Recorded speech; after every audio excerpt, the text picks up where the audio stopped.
Hey everyone, and welcome back to the podcast. Please take a second to rate, follow, or subscribe to the podcast on whatever platform you're listening to. It's a key performance indicator and helps us reach even more people. Now here's what we've got in store for you today. We investigate not to blame but to learn. That's the real drive here, because we want to make it safer for the next person. One thing you have to learn very quickly is humility. No matter how good we are, how good we think we are, we can easily be the weak link. When you talk to human factors experts, they will say to you, oh, no, Martin, human factors isn't about human error. It's about designing the system so that we can optimize human performance. And yeah, that's true. And academically, that's wonderful. But when you're sitting there in a real situation, it's about saving your ass, keeping alive, and not screwing up. It doesn't matter, what business you're in, whether you're a doctor, whether you're a firefighter, whether you're a pilot, you want to have systems there that help you to get it right and make it easy to get it right and hard to get it wrong. And that's really the science of human factors and ergonomics. And you might be the most innovative, brightest entrepreneur, but you can't possibly have an awareness of how all these things around you might affect you. So the ability to just ask open questions is so powerful. The Firefighters Podcast is a global podcast seeking to develop, inspire, and motivate the world of the emergency services operators. Through a series of wide-ranging conversations celebrating those within our sector, we seek to encourage and support this incredible group of people. It's brought to you by myself, operational firefighter Pete Wakefield, and I speak with individuals from all walks of life who I sincerely believe can add value to or develop those who have chosen this life path. Please support your emergency services wherever you are in the world, and thank you for listening.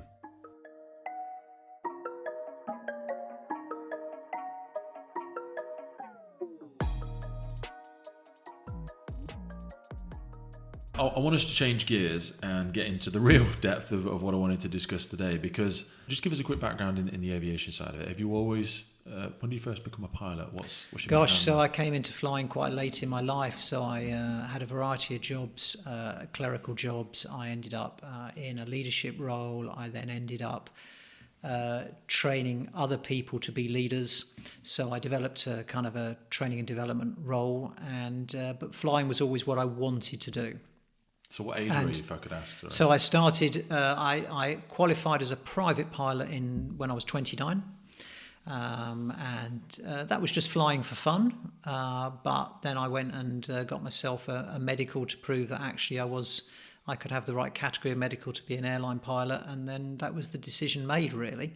Because one of your children's training to be a pilot now. Yeah, that's right. So Victoria's training now. What are the highlights of that How does somebody do that? Because it's quite expensive, a long process. Yeah. Maybe it's not expensive. From my limited interpretation, it is expensive. It is expensive, yes. And I can't even, yes, you're talking about a minimum of 45 hours flying, but probably 60 or so. You're talking, paying £150, maybe £200 for those hours, depending on where you learn. Yeah. And there must be guided learning as well from a qualified instructor. So there's a logistical challenge to if you're even close enough. Yeah. You could be travelling hours just to have these Well, lessons. luckily there's airfields. Most counties, the one that Victoria's learning at is only 30 minutes away from here. So that's quite nice.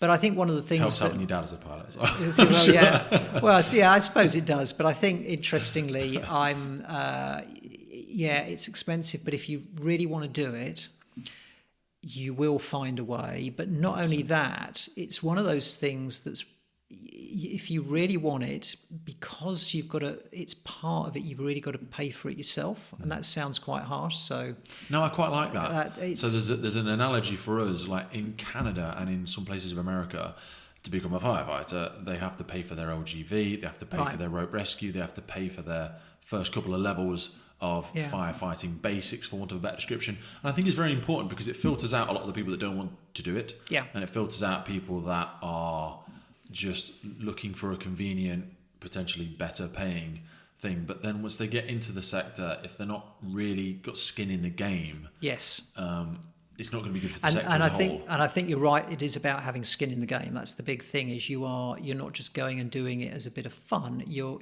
really committing to it, even though it is designed for fun. Yeah.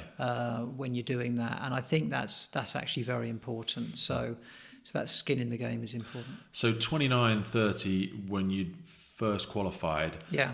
you will have started to get an appreciation, maybe even earlier than that, about the level of procedures and processes. Again, we talk about risk, the risk of getting something like that wrong in an environment where we as humans do not belong. We shouldn't be at the bottom of the ocean. We shouldn't be in the sky either. We're invading that space. We're guests. So we're constantly trying to check ourselves to make sure we're safe. So how early on did you become familiar with things that had gone wrong? Because sometimes the best way to learn is to see what's happened in the past and not repeat the errors, hopefully. Oh, very quickly, actually. Yeah. In fact, as I was an enthusiast about aviation, I'd attended air shows in the years prior to that, and in fact, sadly, had witnessed a fatal aircraft accident. I've witnessed another accident which wasn't fatal but was very significant. So it's hard not to have a fatal accident when it comes to air, because in a car you can come to a rolling stop. Even in a boat, you could hope you can do the same. And for us, we can just leave the risk environment. Yeah. The risk environment, to get out of it, has to be a strategic retraction, because you've got to find your way back to the ground safely. So, yeah, I mean, actually people assume that when anything goes wrong in an aeroplane, it crashes. It couldn't be further from the truth, actually. There's so many things that might happen that actually are perfectly manageable and survivable and all that sort of stuff. So it's far rarer than you think. But certainly I think so. I was aware of that, and obviously one of the things that happens when you go into aviation, you buy the magazines. Even if you go into any old bookshop or newsagents, you can buy aviation magazines, and at the back of them, the ones for general aviation, there'll be I learnt about flying from that, or there'll be a list of the latest accident reports. So from the day that you start learning to fly, you start to read the accident reports, and it becomes very much part of the culture that we do that. And it's often said that and it's probably the same in firefighting, that the rules that we use today are written in the blood of people who've gone before us. Yeah. So there is an element of reading those and thinking, oh, wow, that's stupid, I wouldn't do that. And then you go out and you do stuff and you think, hang on a minute, actually, if that had gone this way instead of that way, I could have ended up in the same position. Yeah. And so, one thing you have to learn very quickly is humility. No matter how good we are, how good we think we are, we can easily be the weak link. We often are. Yeah. Human error. We're so complex, and we've got so much going on in our own personal lives. We're significantly less reliable than something that's been purpose-built and has one thing to do. But interestingly, the work, a lot of the charity work I do now, which is around the science of human factors, when you talk to human factors experts, they will say to you, oh, no, Martin, it's not about, human factors isn't about human error. It's about designing the system so that we can optimize human performance and all that sort of stuff. And yeah, that's true. And academically, that's wonderful.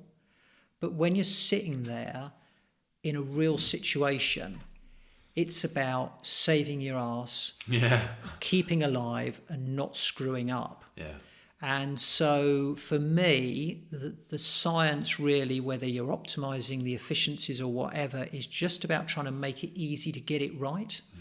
And it's about not just about the systems, but it's about how you behave and what you do that makes the difference. And having that awareness of your own ability to mess up is really important, I think. You sit, and that's why I wanted to sit down with you today, because you sit in a very unfortunate but perfect eye of a storm, where you cross the bridge between public sector, private sector, and the weight of what's happened to you in your own personal circumstances gives you such an incredibly unique lens through which to view this. And I often say as well, I'm more of a leadership or a risk plumber. And I mean by that is I've learnt in the trenches a little bit, where if you get it wrong, somebody genuinely did get hurt, which is detached, as you alluded to there, from, with the greatest of respect, the armchair theoreticians of we from the data we've gathered, our best assumption is that this would be the most likely, and actually we've actually got a lot of data that would support that. And you're like, I appreciate that. I've been sat there though when somebody next to you goes, oh shit, I don't know what to do, or actually that it's the right decision, just do it. Yeah. And you're like, oh yeah. So very different lens through which people are viewing it from. So looking through that lens, after Elaine had passed, how quickly did your mindset shift from I'm going to say a victim mindset, and there'll always be a heavy level of emotion, and I'm sure there's been several times where you've had to have that self-awareness of, am I just seeking vindication, or am I just, because maybe you did, I don't know, listening to you, it doesn't sound as though you wanted to get finger pointy, and I know people that were involved in it are still operating in the profession today, so you were never seeking vindication in that respect. But how soon did your mindset shift from, but I don't understand what, I know you're saying a lot of words to me, and I consider myself to be quite an intellectual, you're a professional pilot, I consider myself to be well educated to an extent. Surely I should be able to comprehend what you're saying here, and there's a lot of holes I need filling in here. When did your mindset shift to that? I think while Elaine was in intensive care, there was a lot of time, and clearly there was, I say nothing happening, but there was nothing happening, so I had lots of moments of reflection, and I'd had a conversation with the head of the intensive care unit, and they knew what I did for a living, and I talked about, how we investigate, and I just assumed that would be the same in Elaine's case. And and I said to him, I said, I just hope that when you investigate this, there might be some lessons that can be learned. I said to people, I'm 99.99% sure that nothing bad was done, nothing wrong was done. But at the same time, you kind of think, but yeah, as a professional, you'd want to learn. You'd want to know, is there anything we can learn from this? And maybe the answer is no. That's fine. I get that. And he just said to me, well, we won't investigate, not unless you saw or complain. And he really wasn't being nasty. He was just saying, look, Martin, this is how it is. This is, it was one of those things that just happened. It does happen from time to time.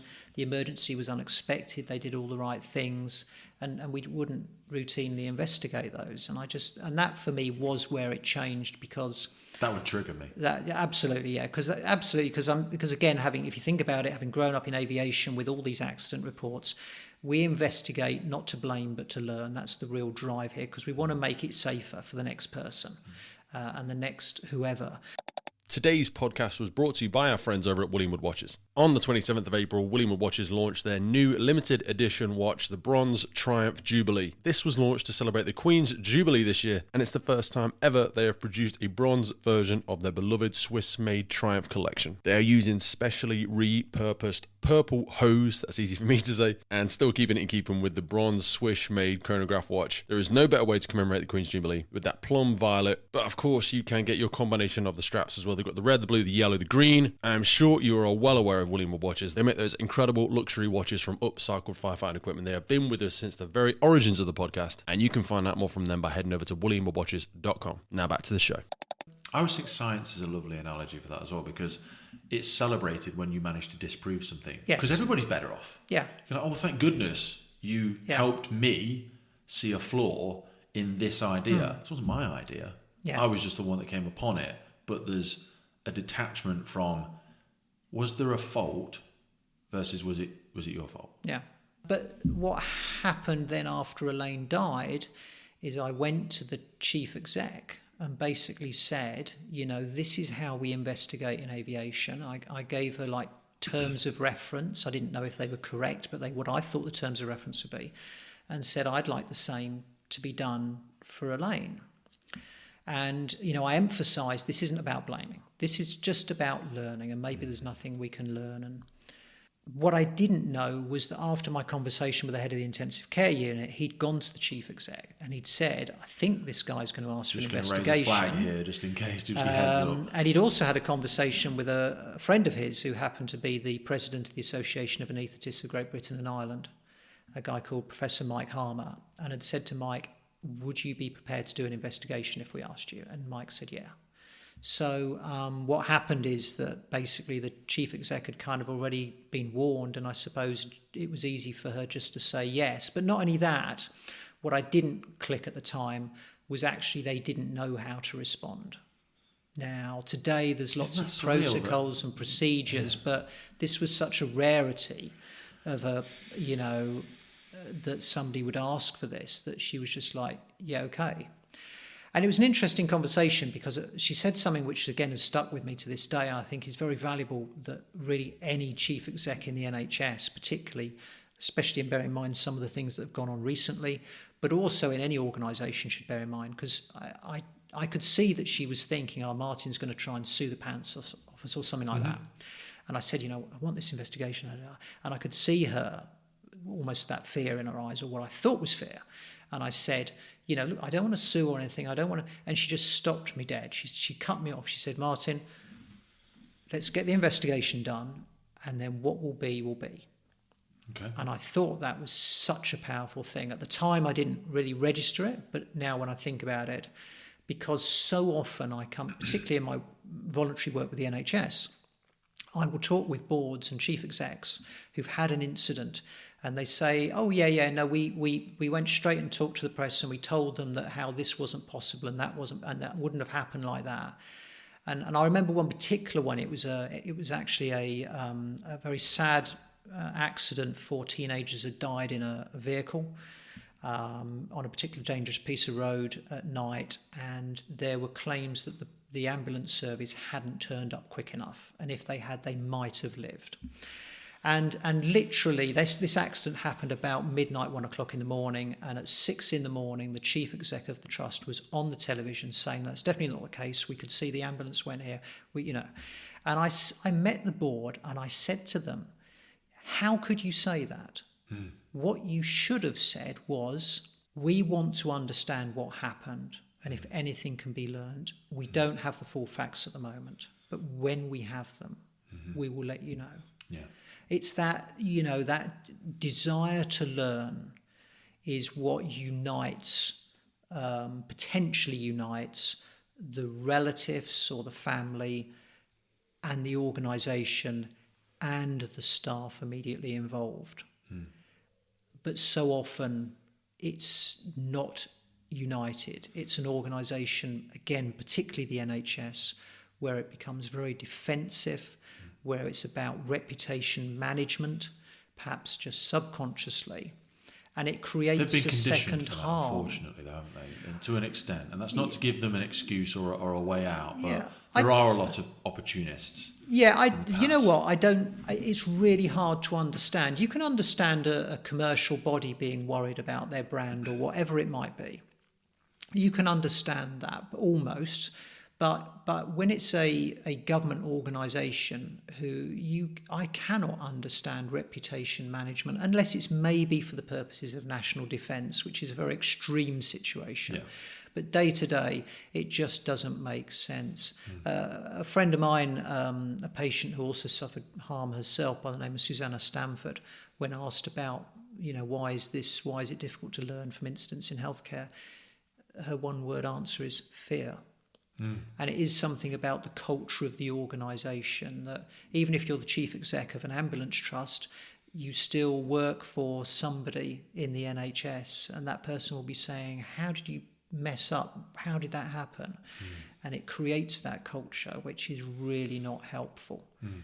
It also limits the person's ability to, again, I know you've alluded to, I'm effectively paraphrasing, the person's ability to learn, but also the person's ability to just get a better understanding of what the current status quo is. So we have this in the emergency services, and you use that word fear, and again, it kind of alludes to the sheer creation of the podcast, is that there should be no fear in us discussing stuff that's already happened, or what we do as a day-to-day living. But the very fact that you and I both sit here not representing, we don't, not that we don't feel comfortable, but it gives us the most freedom for us not to talk about who we work for, because there is an aspect there that there is still an element of fear that we may share part of our professional job that may not be in alignment with the corporate structure. But at the end of the day, they trust us enough, A, to fly a plane, not me, but B, you trust me to go out this evening and potentially be in charge of a house fire or a car crash or whatever.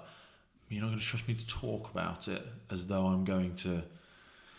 If I commit professional suicide, it's going to be of no real concern to you, but it's the reputational damage you fear I'm going to do there. And that stops me learning to an extent, unless I want to do something like this and have conversations with people where I can empower myself and share some of the really valuable knowledge that you're sharing with us today. So moving into reflecting back on the human aspect. So through aviation, you had seen that these investigations bring to light not just, oh, the bolt was loose and yeah, we can check the schematics and we check the data sheets, because that's probably the easy grab when we look at things like this. And it's the same for us. They'll impound equipment, they'll impound a breathing apparatus set and go, was it damaged air? Was the cylinder damaged? Okay, no. And then flipping that lens to what were the human aspects involved in this scenario. If we could start first with maybe one or two examples of where the human behaviour start of training, and again my terminology is going to be all over the place there, where that first started in aviation, when a focus was given to that, and sort of your first understanding of CRM and the human factors.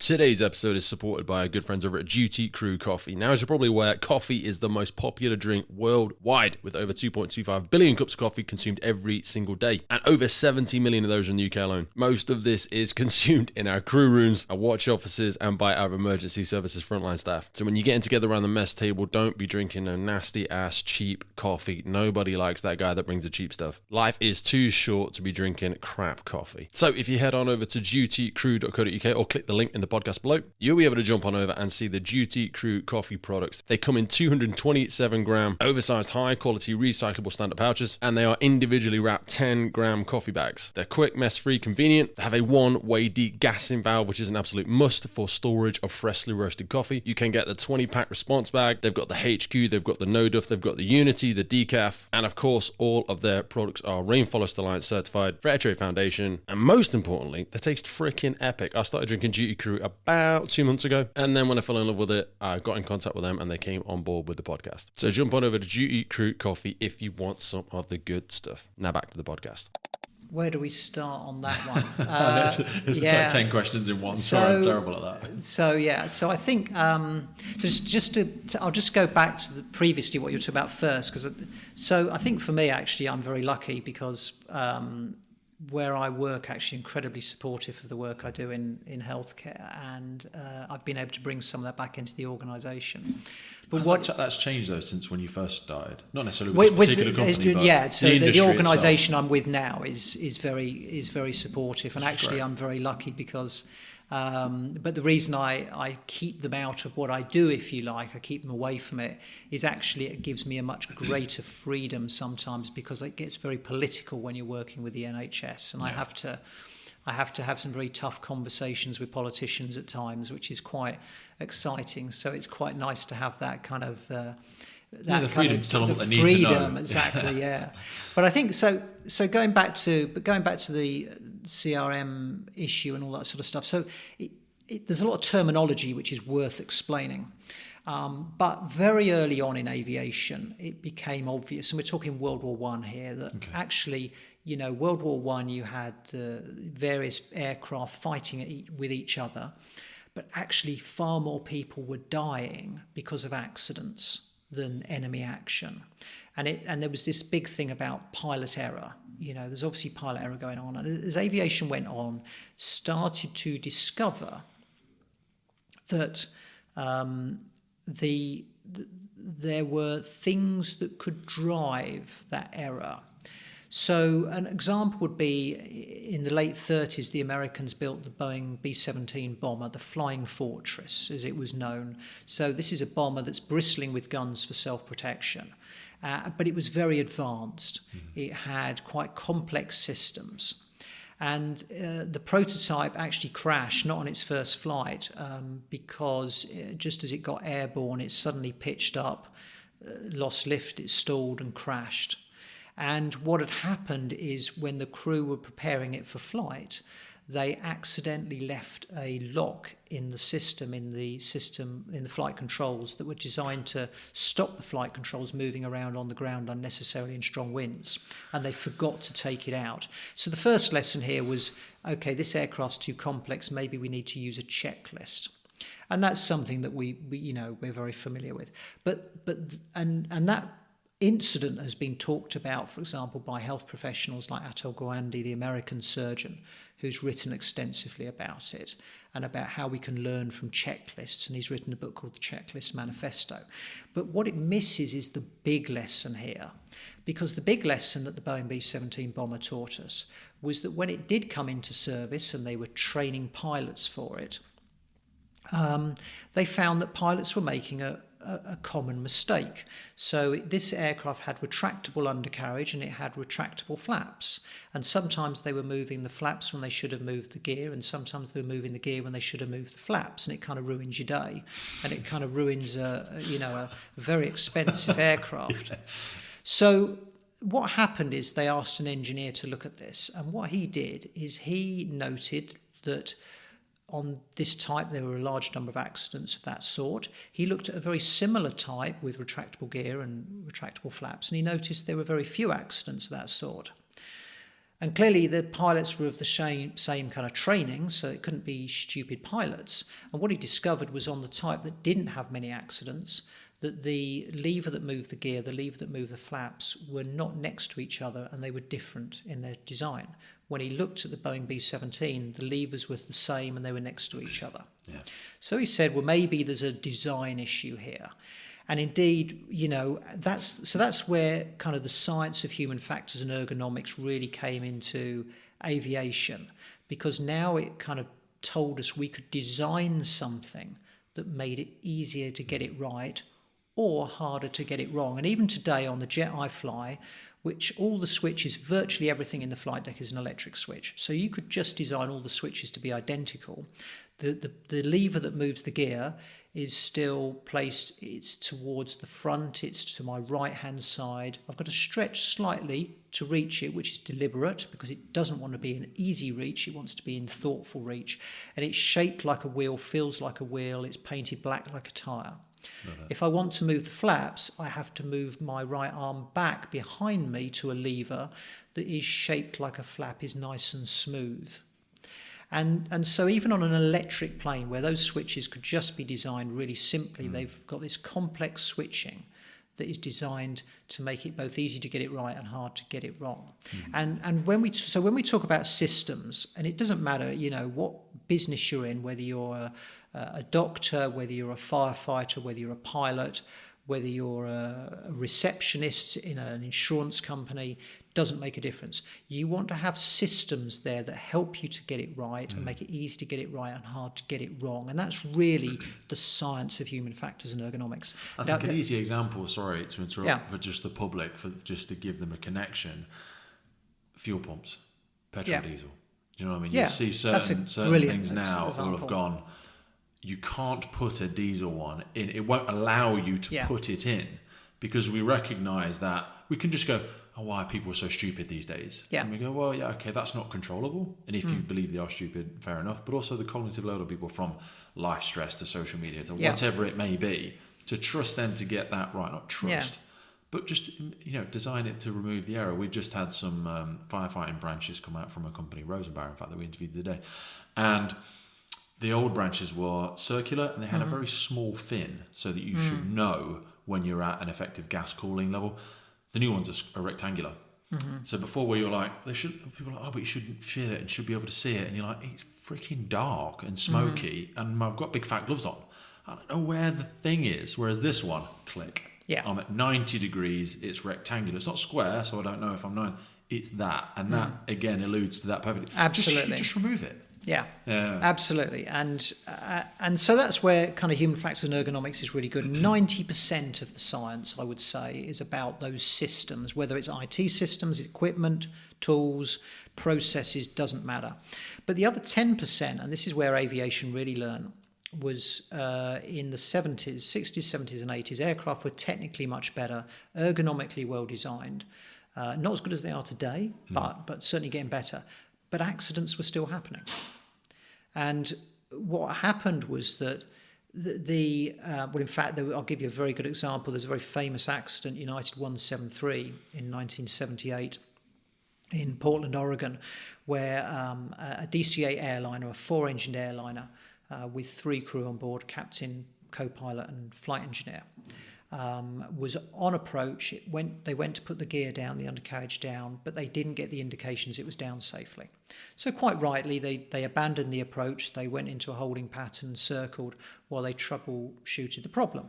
And they went through all the drills, and basically after 15 minutes, they recognised that actually the gear was safe. It was locked in position. It was the indicator that was the issue. So they did everything right, but unfortunately what then happened was, even though at that point you'd say, well, you've still got enough fuel here, let's just start the approach, the captain started to become more concerned about, well, what happened if the gear isn't safe? We probably have to evacuate, so started to brief the cabin crew. And during this time, the engineer and the co-pilot are watching the fuel, and the fuel is dwindling. And they're calling it out. They're saying, we've got 5,000 pounds of fuel. We've got 3,000. Now, these are very low levels of fuel. We've got 3,000 pounds of fuel. And they'd be asking each other, how's the fuel doing? At one point, one of them said to the captain, how's the fuel doing? And the captain looked at the gauge and just read it. It said it was 3,000 pounds. But there was no thinks bubble that said, hang on, that's really low. And in fact, what happened is they spent so long getting ready for the very, very remote possibility of an evacuation that the engine started to flame out. And it was only when the first engine stopped that the captain said, what's going on? And at that point, suddenly realised they were running out of fuel. But it was too late. They were too far away from the airfield, and they didn't actually make it to the airfield. They turned towards the airfield, but all the engines flamed out and the aircraft crashed in the suburbs of Portland. 10 people died. Actually, nobody on the ground, miraculously, although it wiped out 2 houses because they were empty. But so what had happened, if you like, is the captain had become fixated on this problem, while the rest of the crew were trying to raise their concerns. And so what the accident report talked about was the need for participative management. And what we've done since 1978 is we have worked really hard to start to instill the understanding of what that is. Now, it's been trained in what we call crew resource management. Healthcare, some call it team resource management. There's all sorts of different names. But it's a set of techniques you can use. And it's been re-enhanced in the late 90s by what we call non-technical skills. These are behaviours. So we've identified what behaviours support participative management. And in fact, it's become very sophisticated now. So we now have what we call evidence-based training in aviation. And evidence-based training basically looks at accidents, it looks at incidents, it looks at safety reports, it looks at what happens in simulators when we're trying to train people. And what it does is it identifies which behaviours are more likely to lead to success and which behaviours are more likely to lead to failure. So if you behave in a certain way, it doesn't guarantee success or failure, but it gives you a much greater chance. And what we're focused on, I'm now a training captain, so I'm training other people to both fly the aircraft, but examining them as well and coaching them, is we focus on those behaviours. We want to see certain behaviours because we know they're much more likely to lead to not only a good outcome, but the optimum outcome. A quick reminder for all of our listeners of our monthly giveaway. Now, as part of our partnership with Hikes, Rosenbauer and Tallyman, we give away that little bit extra to our podcast listeners every single month. You can get 2 personalized BA tallies. These are hardware and they've got your own name on them, they've got your own service number on them, and they have the podcast logo on the back. And then for the juicy stuff, Hikes give away a pair of their incredible footwear. And some of the stuff is pretty expensive stuff, to be honest with you. We try and switch in and change it every month. We are guided by the gods of Hikes to make sure we are giving you exactly what you need for that time of year. So it might be boots, it might be trainers, and then once every quarter our good friends over at Rosenbauer are giving away their Boris B5 Firefine boots as well. So to be in with a chance to win, jump over to our social media platforms or YouTube, where you need to tag a member of the emergency services in the post, be following our page, and you will be in with a chance to win at the end of every single month. Back to the show. We said before we came on about how the soft skills become the hard skills.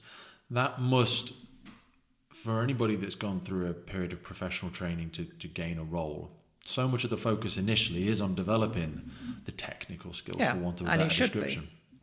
It must be, and again, it probably speaks to your professional capability and the fact that you can cross this bridge, because you're very quickly getting into behaviours. We use the word behaviours. Behaviours exist in all of your life. Yes. So it's likely also I'm going to give you a reflection of the way that you're acting maybe with your friends or maybe with your family. And we all appreciate we act differently at work than we do at home. How difficult is it and how receptive are people? I'm sure they're very receptive of it now. They're very aware of that it's a requirement for your role. But I'm using mine as an example. It's harder to coach people in behaviours because the focus has always been so heavily on we'll use the word competency, which is very much a technical based. Can you do these 5 things? In which case you're a professional pilot. In which case you're a competent firefighter. You can do the job. You're a paramedic. But again, paramedic's a great example. So much of the ability for that person to do the job successfully relies on those behaviours. So, what are some of the methods you said about there being, methods and this evidence-based approach to help try and encourage people to adapt their behaviours? I would imagine people cling quite strongly onto their behaviours, and you could quite easily find somebody become quickly defensive, maybe about because at the end of the day, it's just your opinion, Martin, and you'll go, no, well, it's evidence-based and blah blah blah. Yes, you just think I maybe out that way, but that's not actually the way I saw it. I thought that person was very receptive of the way that I was behaving with them. How do you navigate that? That's really good question. But so it's much more than that. So we have, every airline will have its version, but there is an international standard of these. We call them areas of competence, actually. And then within that, there are observable behaviours. So how do we know the person is competent at this? What behaviours are we looking for here? What outcomes are we looking for? But generally, it's behaviours. So when you go to start learning in aviation, you will be assessed against the same sort of framework. When you are selected for an airline, you will be assessed against that framework. You're not going to be perfect. Nobody's perfect. But you're being assessed. Do they show predominantly these behaviours? We're not really interested in your personality type. That's for psychologists. It's not Myers-Briggs stuff, no. Exactly. We want to know your behaviours. And the important thing is then when you go through your training, we are looking for those behaviours. We're developing those behaviours. Now, you have a choice. You don't have to demonstrate certain behaviours, but then we don't have to employ you. Yeah, and that sounds really harsh, and it's not. It is actually, we pride ourselves on trying to be warm, coaching approach. But there comes a point when, somebody's saying, I'm trying to do it and I'm struggling, where you say, okay, I'll give you support. But somebody says, Are you coachable? Are you receptive? Yeah, you know what, I don't believe you. I know it's evidence-based, but it doesn't work for me. Yeah. Well, if it doesn't work for you, that's fine, but it doesn't work for us then if you're not like that. So there's a constant process here. So every 6 months you're in the simulator being assessed. Every 2 years, or depending on how it's done in the airline, 1 year, you're being assessed out working with crew and passengers on a flight. And we're constantly looking at those. You're never going to be perfect. That's the important thing. We can always improve. But generally we want people who are receptive, who are trying to use those behaviours. And as I say, if it did come to the point when somebody really wasn't receptive, then they're just not right for the industry. And I've seen a big change, in 25 years of commercial flying. I've seen a big change now. And what might have been acceptable, 25 years ago, when we almost had that kind of maverick, Top Gun, macho approach, where you were very much echoes the emergency services. Yeah, well. I'm sure. Yeah, I'm the expert. I know everything. Yeah. To really now, where we've really got this idea that you might know a lot, but first of all, you're capable of getting it wrong under pressure, and humans randomly get things wrong that you can't always predict. But secondly, you have a team around you. You have people around you who can help you not get that wrong or help correct it when it goes wrong. So how do you use those? And so much of, particularly when I'm training brand new captains, for example, you'll get a brand new captain and they're in the flight deck and you're waiting to depart, and I'm sitting there pretending to be their co-pilot, if you like, but I'm there as a trainer. And maybe there'll be a problem. The cabin crew will come in and say, hey boss, we've got a problem in the cabin here with a passenger, etc., etc., etc. And you can see this brand new captain immediately springs into action. They want to help. They say, right, okay, well, I know there's a rule about this, so hang on, let me just get the books, and I tell you what, why don't you do this and why don't you do that? And their cognitive capacity is taken up. And actually afterwards I'll say to them, you know what, you spent 5 minutes on that. I said, do you know what, how I'd handle it? When that cabin crew member comes in and says, hey boss, I've got a problem, I turn around and say, how would you deal with it normally? Or, what would you like to do? Or how can I support you? Or what do the books tell you about how to deal with it? Because the chances are very high they know the answer. The chances are actually very high they know the answer far better than you. Now, they might not, at which case you do have to get involved or whatever, but actually that ability just to turn to somebody. And it's the same when you've got 2 experienced or 3 experienced flight crew working together. You know, because the captain isn't always the most experienced, will have had a lot of experiences, but may not be the most experienced. It doesn't matter. Even if you've got somebody next to you who's very junior, just turning to them with an open question when something happens and saying, hey, Sarah, what are your thoughts on this? Any thoughts? What could we do here? And then shutting up and listening. Because first of all, they might then, you've probably got a good idea in your head, but they might add to it and make your idea not just okay, but even better. But secondly, they might have seen something that you haven't. And I've experienced that. I remember just a year ago, I don't remember the specific technical issue, but we had a minor technical issue on the ground. We had a caution message, and I knew exactly what it was and I knew how to fix it. But I said to my colleague, I said, what's your thoughts on that? And he said to me, oh yeah, because it's this, this and this. And I sat there thinking, that's not what I see. He was right. He perceived something and noticed something that I hadn't. And just by taking that approach, there was no question. He didn't have to fight. He didn't have to get the courage to speak up because I hadn't even told him what I was thinking. Yeah. He just said, this is what I think. And for me, you know, we have this big debate, particularly again in healthcare. And we saw it very recently with the tragic Ockenden report into, you know, maternal deaths, baby deaths in Shrewsbury and Telford Hospital. Is the, you know, this reference to the problem of speaking up. The problem, there's a problem, but the big problem is listening up. Leaders who want to listen. And I mentioned this to a medical audience once. I said the importance of asking open questions of your team before you say anything. Yeah. And one of them said to me, I totally agree, Martin, it's really good because it helps the juniors learn when you ask them the question. But that was missing the point. I said it's not about the juniors learning. This is about you learning. This, and you know, as a leader, from your ivory tower. Yeah, and it's very relevant in a safety critical industry because we all end up in situations in a safety critical industry, whether firefighting or aviation, where sometimes we're faced with a situation that actually really is quite novel and complex. In other words, it's not just one failure or one weather issue, it's multiple. It's a bit of bad weather, it's a system failure, it's an air traffic, and you've suddenly got quite a complex problem to deal with.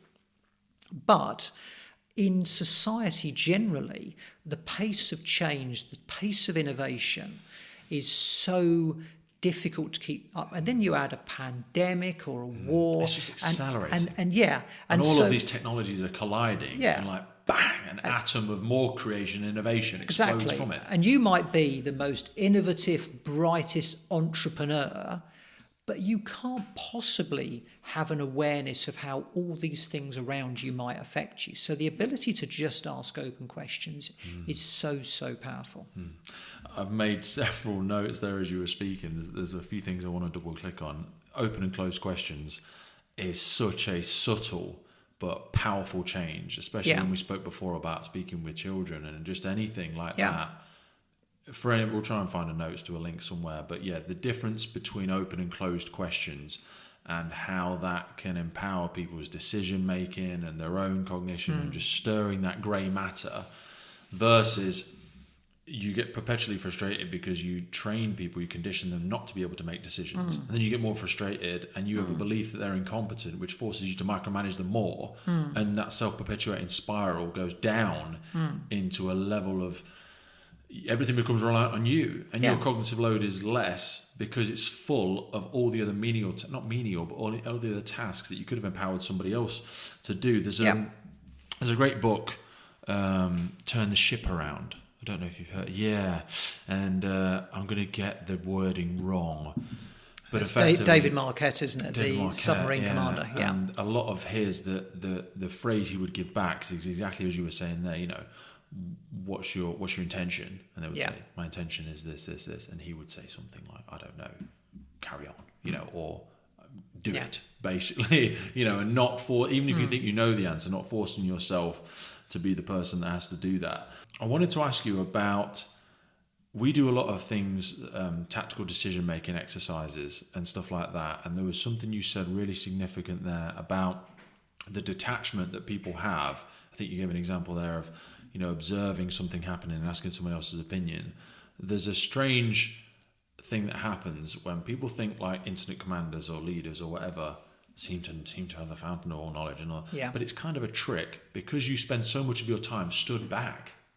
So like in a road traffic collision as an example, everybody's in there with their blinkers on, focused on the what's happening there, and you're stood back. You're seeing that holistic view of everything happening and how everything is happening simultaneously, but you're also able to mentally zoom in on what's that person doing. They're just, okay, where do I think they're going next? Okay, they're preparing to do the thing. They're getting the equipment ready for the next thing. Okay, that's going to work well with the other so-and-so. And you see the dance happen in front of you, which gives you a greater awareness of what you think should happen next. I want to try and find a connection to reference back, because jump me back to the nurses, for example, and Elaine's example. I'll let you carry on because there's a great connection there, and I know that's probably where you were going. Please. Yeah, no, absolutely, yeah. And so in Elaine's case, when they'd anaesthetised her, an emergency occurred. They couldn't get oxygen to her, and she'd started to turn blue, so signs of hypoxia. The oxygenation fell to very low levels. Basically she's being starved of oxygen. And the anaesthetist had started to attempt to intubate, put a flexible tube down her airway. The surgeon joined them, another anaesthetist joined them. They're all focused on Elaine, they're round Elaine, trying to intubate using a variety of techniques. But it became obvious in the inquest and with the review as well that we had, that actually the four more, quote, junior staff, the two anaesthetic assistants, the two nurses, were metaphorically and literally stood back. So they were doing some things under their own initiative. They were getting the tracheostomy kit ready. They were phoning intensive care. They could see this was deteriorating into an emergency called can't intubate, can't ventilate. And they were thinking ahead because they had that capacity. The three doctors, though, just as in United 173 with the captain, were fixated on the problem of intubation. But actually what needed to happen was to stop the attempts and perform that surgical access to the airway. But they were so fixated they couldn't do it. And as the nurses then tried to speak up, because they weren't invited in to do it, it was too difficult for them. It was they worked around these people. There was that informal and formal hierarchy. And it was so, and it's interesting actually, because when experts have looked at this, human factors experts and accident investigation experts, they've all said, this is a failure of situational awareness. The three doctors didn't have situational awareness, but the four nursing and anaesthetic staff did have SA. So the situational awareness wasn't shared, which is true. But the concept that we spend a lot of time talking about now in aviation is something called workload management. It's one of our competencies for which we've got behaviours. So when something starts to go wrong or something different is happening, the first thing you want to do is to approach it calmly, methodically. And we have this great propensity as the human species to jump in and act. And the argument being actually when your cognitive workload goes up, you're better off just pausing for a moment, taking some breaths, counting even, or my preference, ask an open question. So for example, if the anaesthetist had turned around to the other staff in this situation and just said, look, just stop everybody. what can you see happening here? That would have probably been enough for somebody to say she needs a tracheostomy. How to deliver that without condescension, though? I think, and I actually, you know what? That's an interesting you say that, because or appeared condescension. The thing I love about where I work in aviation is a lot of the co-pilots I work with, a lot of the cabin crew I work with, are just so good at saying what they see. Mm-hmm. It might sound condescending. It doesn't matter. I don't care. Yeah. I just want to hear it. And it's that ability to say, it's not condescending, it's just saying literally, I think she needs a tracheostomy, or we're getting into a difficult airway here. We need to go we're almost at plan D on the protocol, which there was a protocol but wasn't accessed at any point by the doctors. Again, probably because of the fixation. It just needs that moment. And something that we try and teach, particularly our more junior co-pilots, is just say what you see. Doesn't matter how it comes out. They do that on trains now, aren't they? Is this something you've explored or seen in any of your workings, where they call out what they're doing? As they're doing it, they call out, and they're like, platform clear and this, and every time they're doing their checks, they verbalise it. Yeah. And almost, I think it was Marilyn Monroe that also said, think in ink, this is the physical fact of writing things down. Yeah. Detaches you from it and then allows you to observe it. Because if you think I'm thinking about, it gives you an ownership about what you're thinking about, and you don't want to disprove yourself. Whereas if you write down and go, it's 2:05, and you look at the clock and go, oh, it's not 2:05, it's 1:05. Yeah. Well, that's okay. Then what I've just written down is wrong, versus I'm wrong. And when people see it, say it, and then it allows somebody else to go, what did you just say? Yeah. And you went, oh, you're right. I just said it's 2:05. It's not even 5. I don't know why I just said that. But before somebody immediately does a life critical act on the perceived fact that you say it is 5:05, it's not 2:05. Yeah. Your cognitive load is too much. You know, we always get it where you look at the clock and you look down and you look at you're like, I keep looking at the clock, but I'm not looking at the time. Yes. I just keep going, I've referenced it. And I imagine the fuel was the same thing. To him, it may have appeared a remedial piece of information. Sir, what? I'm trying to fix a problem. Yeah. Just tell me freaking information I don't need to know right now. Yeah. You need to kind of up the ante. And there's, again, healthcare, there's a lot of effort spent on training techniques for speaking up and how you do it and all that. I kind of like, I'm not really interested. I think you just have to say what you see, and then the person you're talking to, and it might be senior, might be junior, has to be able to take that objectively as a fact, okay, or as something to check. I think the other thing we're very good at now in aviation, we're getting better at, is we, and I'm sure it's the same with firefighters, we depend a lot on what we call our motor programs. So we automatically can do, 5 things at once, not because we're thinking about them, but because they're subconscious acts. But sometimes, that can be dangerous. So, for example, you go to put the gear down on an aircraft, it has a limit, a speed limit. You can't put it down below a certain speed. So, and if it's suboptimal to put it down at certain other speeds and things like that. So you just, when somebody says gear down and you reach across for that lever, as you reach across, you need to stop and think, what's the speed? Are we okay?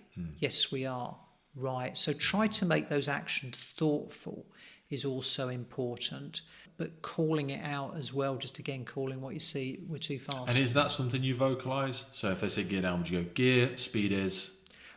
So some procedures do, some don't. We don't, but we try and teach that pause. We teach the look at it. We want to reduce the verbiage a bit, basically. Yeah. But I think everybody has in their head, I'd like to think, and certainly it depends what it is. I think there are certain checks which we do out loud and certain that we don't, but it's just trying to get that thoughtful moment before you act that's really important. We have there's various simple examples I could try and give, but one of the first drills that people learn in firefighting is day one is just running around in your kit and all that sort of stuff. And then early on you do hose running, and then you move from hose running to working from a hydrant. So no, fire engines aren't even in the realm at this point in time. Yeah. You're just working off a hydrant. So for anybody, a pipe that sticks out the ground, I'm sure everybody knows what a hydrant is. We plug it in, we switch it on, we charge some water. And there's two sides to some hydrants versus on the back of a fire engine, you can have 6 outlets. And we try and condition that, okay, I've laid all the hose out. I'm going to couple it together as I go back towards the person that's going to charge it. And then I'm going to go water on line 1. I'm going to point at it. I'm going to point at the line because they might have 2 coming out. And this is, it seems less significant there. But if you've got 4 lines coming out the back of a fire engine, you say water on and they reach for the wrong handle. Yeah. So it's that stage, but also some people say, and I try and encourage people to say, couples checked, water on, line 1, because I don't want you to put the wrong line on and kick, Sarah off the ladder that she's trying to climb down. She's got the hose over her shoulder. It's not charged, and that, that jet reaction is going to throw her off it.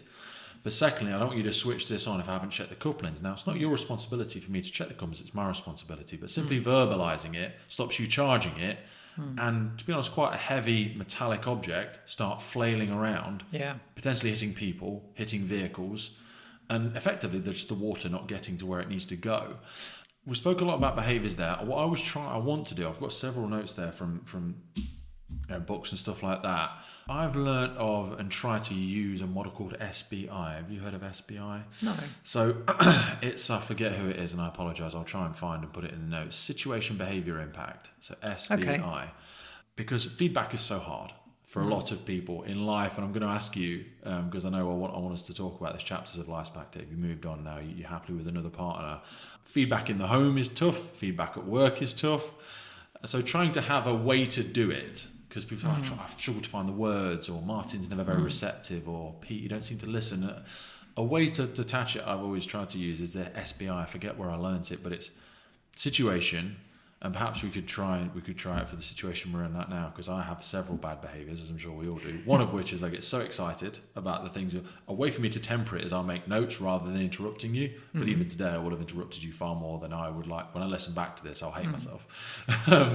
But we go situation, behaviour, impact. So situation, we were sat together today, and Pete, you were so excited about some of the stuff that I was saying, or I could see your non-verbal cues of your eyes lit up when I said something, and you were excited to show you were understood or show you'd heard me.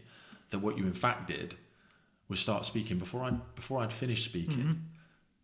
Wonderful. But the impact of that was I didn't feel listened to, or I felt like you already knew what I was going to say, so it made me actually less interested in communicating more things further, because I didn't want to say something you already knew, and you gave me the impression that you already knew it, so actually you cut me off, and I was going to say another 10 things. Maybe you thought I'd finished. And it's sometimes a lovely way to just say, look, you're not wrong, but the situation isn't personal.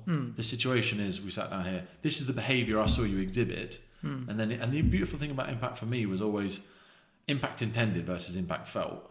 Is my intended impact was, I wanted you to know that, hell yeah, Martin, high five, I agree, you're right, I'm so excited that you just shared that.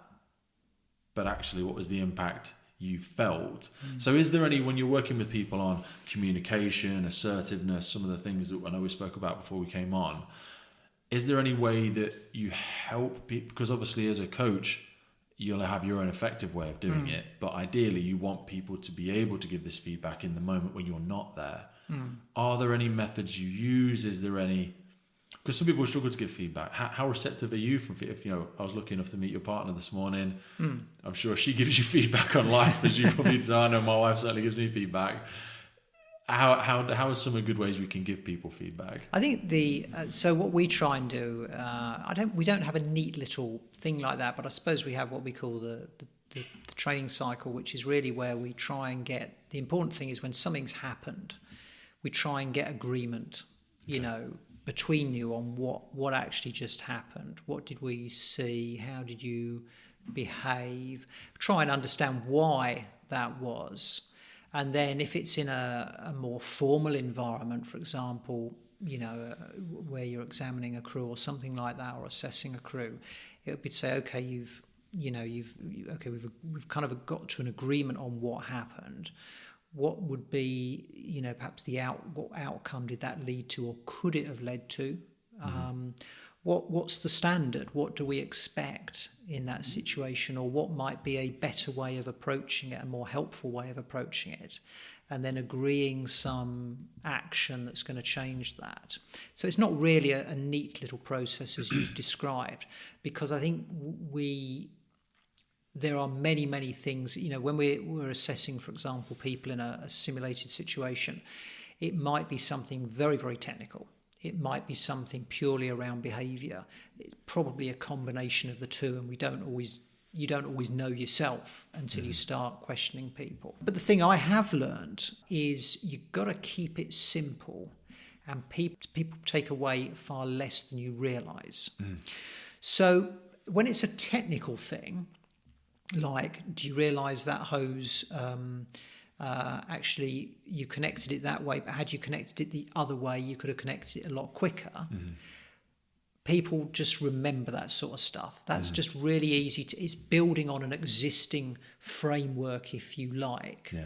Whereas, marginal gain, if you will, rather than a whole new system. Yeah, or a standard operating procedure they know, but they just forgot or misinterpreted one bit.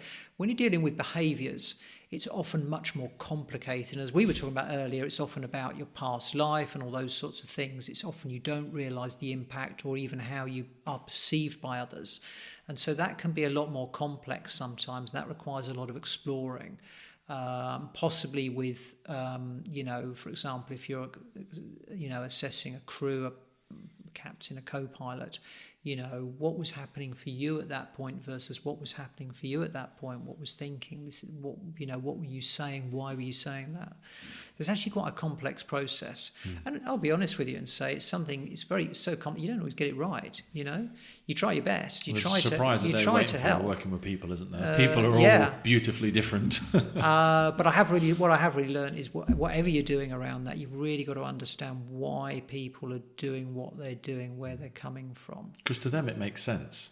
Yeah, and that's to some level. So just telling them they're wrong is not going to help from their perspective, from where I'm stood, Martin, from what I see. Yeah. Of course this makes logical sense. I'm not maliciously trying to be stupid. I'm not trying to endanger people. Yeah. So don't just tell me I'm wrong, because it's not very helpful. Yeah. And usually people are pretty aware, I have to say, in our industry, but I think in your industry especially, I'm not going to douse blame on people in the emergency services. I myself, let's just put it that way, I'm a knuckle-dragging firefighter. I am trying to exist. I'm trying to build a bridge between people in a different sector, such as yourself. I would argue are probably of a different level of emotional intelligence, and perhaps are more receptive to some of the things we're talking about.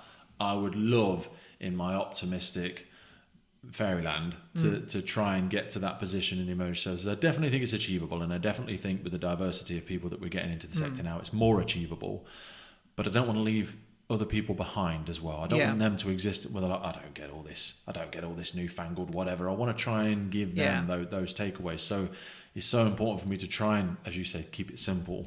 Yeah, it is about keeping it simple. It's about, when somebody goes out of here, what can they actually do? What's actionable, yeah. What can they do? And often it is, when it comes to behavioural things, it's often just, there might be 3 or 4 things that you discuss, but they're probably only going to remember one big thing, that if they did that, would be the marginal gain that helps not just X, but helps Y and Z as well. It's about finding that thing that's really helpful. But you do have to go towards, I hesitate to use the word because it's misinterpreted in healthcare, but you do have to go sometimes to the real root cause. Why are people behaving that way, or why are people doing that? And it's interesting, I was very lucky to work with accident investigators. I did a bit of training for some air accident investigation staff through Cranfield University a number of years ago around human factors. And we were just chatting at a coffee break about accident investigation. And when something goes wrong as a pilot, you look at it and you'd think, why on earth did they do that? And he said to me, Martin, the question you've got to ask is, why did it make sense at the time? Bang. Because until you ask that, you can't learn. Yeah. You can't learn. Because unless the person is is doing something, a deliberate action to cause harm, is a Harold Shipman, for example, unless they're doing that, then whatever they did at the time made sense to them. Where were they stood? Do you know what I mean? Yeah. In their mind, in their life, they were stood at this angle, And that's what they saw. Yeah. They didn't see the thing around the side. They didn't see the fuel. They didn't see the fire. They didn't see that. So from their perspective, whether that's an educational perspective, whether it's an experience perspective, or whether it's just the role they were doing that day, subconsciously, their view is limited. My view is limited. Yeah. Everybody's view is all limited to an extent of your own experiences. Yeah. And I think what's also helpful and I often say this, when I've got trainees, for example, at work, is that I'll often, they'll maybe make a mistake on something or they'll feel really bad about it. Oh, I can't believe I messed that up or whatever. But I will often say to them afterwards, hey, you know what? I've done that. Yeah. I've done that. I've done a lot more stupid things over my life. And I've been very lucky that, I've always had a team around me and I've had systems around me that have supported me so that, that stupid little error doesn't become a big error. And that's really, I think, the trick, really. And that's why I go back to talking about open styles, participatory management, open questions, because it is about, we all make mistakes. What we want to do is to put things in place that help, ideally avoid those, but can trap or mitigate those things before they become bigger mistakes. And I think if there's one lesson we can really learn from aviation for other industries, it's that, defence in depth, if you like. What I would love to do as we close, because you said there about people's life situations and why did that make sense and what would I've written down as you were speaking then as something I think I've heard Tony Robbins, and hopefully I don't lose anybody when I say that, because I appreciate for some people it's a bit high five, rah rah, but the idea of what would I need to believe for this to make sense? And it kind of brings me full loop, and what I'd love for us to close, your wife's been lovely enough to join us in the room, is that life continues, life has chapters, life continues beyond all of these things. And I'd love to just close on the fact that, and also maybe an aspect of post-traumatic growth in that, we spoke earlier about the cave versus the tunnel analogy. Life goes on. Yeah. These situations have also, in a morbid sense, empowered you to help a lot of other people. Your life itself has carried on. You've had many more experiences, holidays, new family, new life, new adventures, and you've experienced joy through what some people would consider to have been a cave they were never going to come out of. How has, if you could entertain me for a minute, how has, in a morbid sense, that situation changed and empowered you? We spoke about perspectives. How has it changed your perspective? Do you speak, behave? You've been able to help so many more people, and I want us to, as we close, reference where people can get a little bit more information about this.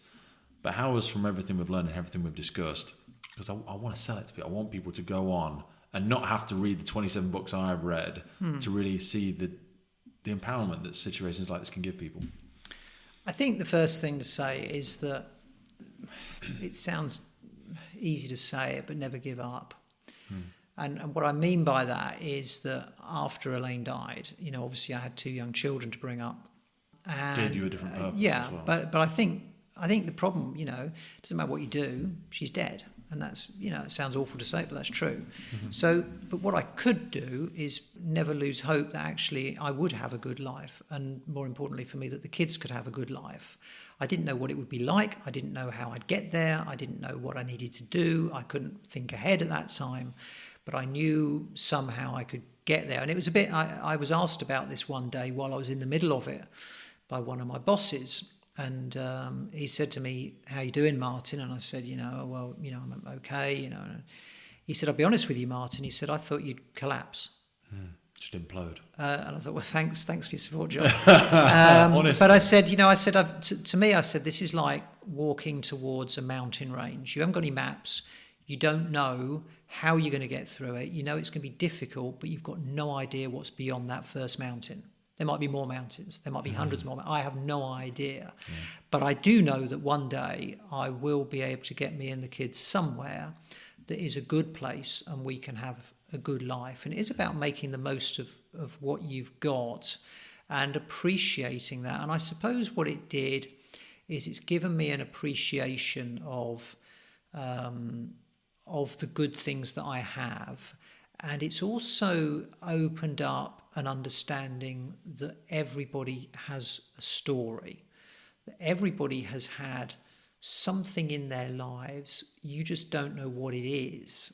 It might be something majorly traumatic. It might be something quite minor, but it has in some way shaped and driven their perspective of life. And understanding that is important. But I think the other thing, and I hope this gets to the point of what you were asking, is that there's a lot of talk about, we want to be happy in life, and people say it's actually about purpose. And the more I live it, the more I realise that is true. That having a meaningful life, doing something that it might be, I don't know, it might be that your hobby is pigeon racing, for example, and you want to, I don't know anything about the topic, by the way, but you might want to, really progress the sport, really progress the care of the birds. You might want, I don't know what. But if that's your meaning, that's great. It might be your meaning is just giving your children or your brother or somebody a better life. It might be it doesn't matter, but having that purpose, having that meaning is so important. And sometimes you've got to take a step, that never give up. The person who really reminded me of that was after Elaine died, I started to talk at conferences, and I was at one medical conference and I met this guy called Roberto Canessa. Now, almost certainly none of you will know who Roberto Canessa is, but you will know when I tell you the story. So he was the guy in the 1970s who was in the plane crash in the Andes where they had to choose to eat the dead bodies to stay alive. Oh, God, I did read this. And Roberto Canessa was the one who, they had no map. They were in the middle of the mountains. They had no idea, which way do you walk? There is no sign. This is, they didn't know where they could work out the direction from the sun, but was it easier to go east or west? No way of knowing. And in the end, he just started walking and kept on going. And he said to me, Martin, never give up. And that is so true. Now, yeah, there are things in life where you do stop and give up because the emotional effort or the cognitive effort is too much. But if you really want something, keep going. You might not get what you want, but you will get somewhere. And that's true, in whatever you're dealing with. I love that. I absolutely love that. And like you've just said, it's, the analogy of that mountain range is just get to, even if you don't think that peak is where you want to be, that peak will at least give you a different perspective on where to go next. It's like walking to the corner of a street. If somebody's, but I want to go to a restaurant. Okay, but if we walk to the street and then we look left and we look right and we go, okay, now we've got a better appreciation of which way, but we can't see that from here. Yeah. Because to make it really simple, because there's bushes in the way, there's a house that we can't see what's around the corner. We can just see with what we have now. We can just deal with what we have now, and we've got to move forwards. Yeah. And moving forwards for you is manifested in something wonderful. I know I've only had limited interactions with your family, but certainly gives me an incredible amount of inspiration. Yeah. Thank you so much for today. I have made a myriad of notes. I just want to say thank you for sharing that with me. I appreciate, even from my work with trim and all that sort of traumatic stuff, I'm sure it's become easier over time, but also perhaps it's not healthy for people like me to continually bother people who have been through things and ask them to relive it. But you said about purpose and why.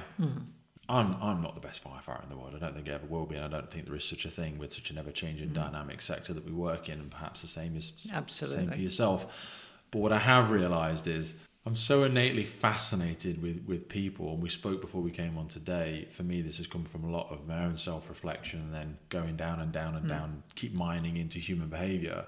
And I find so much excitement, passion in finding people such as yourself.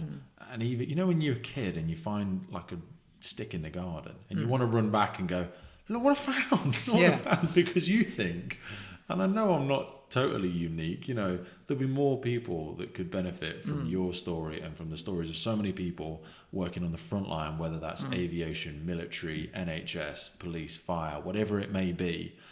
And I feel very privileged to be able to sit with people like yourself and in any small way create what I like to think of as an audible time capsule, that if somebody doesn't stumble across this for 10 years, there'll be people that get it in a few weeks, no doubt, but some might think, wow, I've just heard about this and I can't believe it's been there all that time. And I'd love to think that, I know your children are grown up now, but when my daughter's grown up or when other people are grown up, or people will learn from this. Yeah. And they'll hear it in a different way. Some people don't learn best from reading. Some people don't learn less from presentations.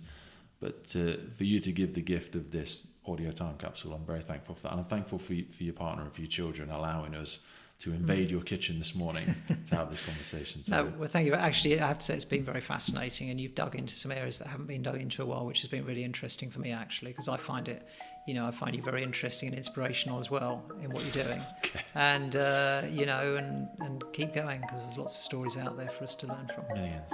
Thank you, Martin. I appreciate it. Thank you very much. The Firefighters Podcast is a global podcast seeking to develop, inspire, and motivate the world of the emergency services operators. Through a series of wide-ranging conversations celebrating those within our sector, we seek to encourage and support this incredible group of people. It's brought to you by myself, operational firefighter Pete Wakefield, and I speak with individuals from all walks of life who I sincerely believe can add value to or develop those who have chosen this life path. Please support your emergency services wherever you are in the world, and thank you for listening.